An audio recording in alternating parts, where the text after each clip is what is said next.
ama. Gaixorik zegoen batean ontza eta sendagarrik ez egoera beretzat lurrean ereagotu zion bere amari egiteko santuen enkaintza edo promesak bere osasunagaitik. Ama erantzun zion. Nire umea, egingo dut eskatzen dizudana, baina beldur naiz entzungo ez nautela santuek. Oroi zaitez zenbat lapurreta egin digun zuk eta nik. Eliza barruetan nola loitu digun aldarre edo Eliza mahaiak.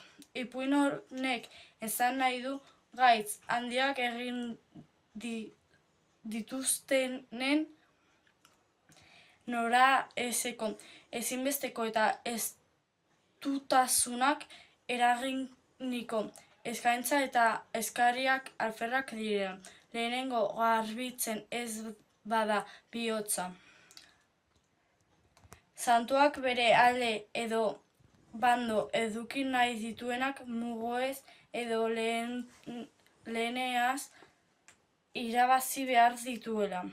Osasun egunetan atsegin eman behar zietela estura ordu eta gaixotasunean adiskide ongilentzat eduki nahi dituenak.